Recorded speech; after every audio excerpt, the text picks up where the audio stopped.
Yan mga kamangyan, nailipat na rin natin si Gina dito sa bagong kulungan. Nung una ay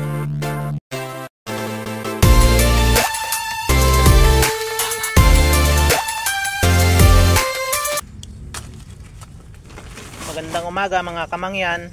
Ang pinagawa nating kulungan para sa ating mga alagang baboy ay medyo mataas na para kahit malakas ang ulan, hindi ito aabutin ng tubig. Hindi pa rin natin napapatambakan ang harapan nito. Gagawa na lang natin ng paraan para kapag ililipat na natin ang ating alagang baboy dito sa bagong kulungan, hindi ito mahihirapan, lalo na at buntis ang inahin na ililipat natin. Kumuha lang tayo ng sako at nilagyan natin ng panambak. Ito ang ilalagay natin dito sa pintuan ng bagong gawang kulungan. Para-paraan lang mga kamangyan, dahil ang pagpapagawa natin dito sa ating babuyan ay utay-utay lang. Kung kailan lang tayo nagkaka-budget ay doon lang tayo nagpapagawa. Kapag nanganak na si Gina, ang inahing baboy natin na ilalagay dito sa bagong gawang kulungan, ang mga biik niya ay dito rin dadaan kapag lalabas sila at gagala. Ganyan ang ugali ng mga biik. Hanggat hindi sila nawawalay, lalabas ang mga yan at gagala. Babalik lang yan sa kulungan ng kanilang nanay kapag dididi na. Tulad sa mga anak ni Pia at iba pa nating naging biik. Ganyan ang naobserbahan natin sa mga biik na hindi pa nawawalay. Ito ang ililipat natin sa bagong kulungan, si Gina. 3 araw na lang ay manganganak na itong si Gina. Para maganda naman ang kanyang pag-aanakan. Ito kasing kulungan niya ngayon ay basa pa. Kaya kahit lagyan natin ng tuyong dahon ng saging, ay mababasa lang ang tuyong dahon ng saging. Delikado para sa mga biik na ilalabas ni Gina. Baka maging sanhi pa ng pagkakasakit. Itong bagong kulungan ay kahapon lang natapos ng paggawa. Pero pwede na rin nating ilipat dito si Gina para makapag-prepare na tayo sa kanyang panganganak.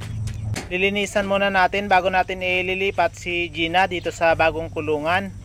Tatanggalin natin ang alikabok at mga semento na natira. Mag-prepare na rin tayo ng pagkain. Kailangan natin ito para mailipat natin si Gina sa bagong kulungan.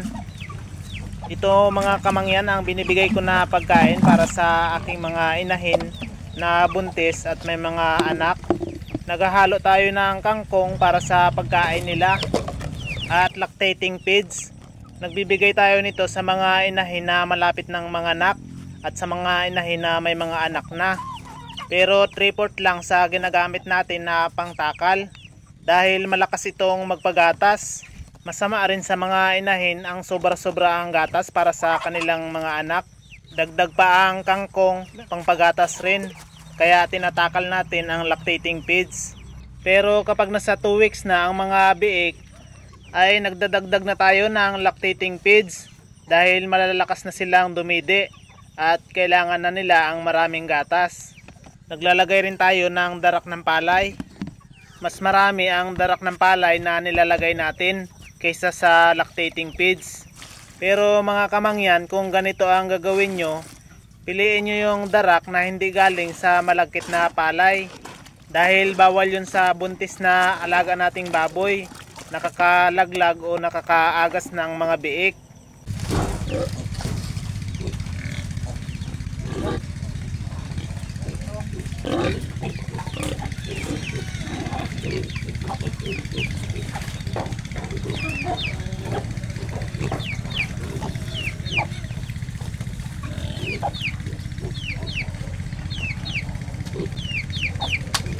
Yan mga kamangyan, nailipat na rin natin si Gina dito sa bagong kulungan. Nung una ay takot pang umapak si Gina sa semento dahil sanay siya sa lupa at ngayon pa lang siya nakaapak sa semento. Napapasok na lang natin itong si Gina dahil may pagkain tayong inilagay. Pero nilagyan pa rin natin ng tali itong si Gina dahil baka hindi siya sumunod sa atin. Yan mga kamangyan, naayos na rin natin si Gina bago ito manganak. Ganyan lang ang ginagawa natin para mapasunod natin ang ating mga alagang baboy. Dahil dito sa pag-aalaga natin ng baboy mga kamangyan ay tayo lang mag-isa. Wala tayong katuwang o alalay. Sa pag-aalaga natin itong ating mga alagang baboy, dapat ay alam natin ang ating gagawin at maparaan tayo. Yung trabaho na dapat ay 2 tao ang gagawa dito sa ating babuyan ay nagagawa lang natin ang mag-isa. Sa ngayon ay kailangan muna natin ang pagtitiis dahil hindi pa natin kaya ang kumuha ng tao na papasahuran natin buwan-buwan. Pero darating din naman ang time na kukuha tayo ng tao, magiging katuwang natin dito sa pag-aalaga ng ating mga baboy. Ang kukunin natin na magiging katuwang ay yung may pagmamahal din sa ating mga alaga at hindi sahod lang ang tinitingnan. Itong kulungan naman na pinanggalingan ni Gina, ang ilalagay natin ay yung isang dumalagan na buntis na bulugan na ni Max. Patutuyuin lang natin itong lupa dito sa loob ng kulungan bago natin ililipat ang dumalagan na nakastahan o nabulugan na ni Max. Kailangan nating paghiwalayin ng kulungan dahil kinokontrol pa natin ang kanilang pagkain. Yan ang programa ko dito sa aking babuyan mga kamangyan, para madami ang kanilang naiilabas na mga biik. Ito mga kamangyan ang paghiwalayin natin. Itong dalawa na to ay 21 days ng buntis. Okay naman sila at hindi na umulit ng paglalandi. Kapag umabot na sa 21 days simula nang nabulugan ang ating inahing baboy at hindi na umulit ng paglalandi, ibig sabihin nun mga kamangyan ay buntis na ang ating mga alagang baboy. Kaya yung 21 days na ating bilang ay pwede na nating ituloy hanggang 114 days.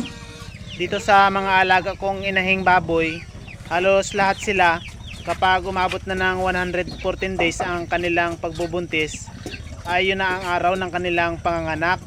Kaya itong si Gina na ating nilipat dito sa bagong kulungan ay 3 araw na lang at manganganak na rin ito.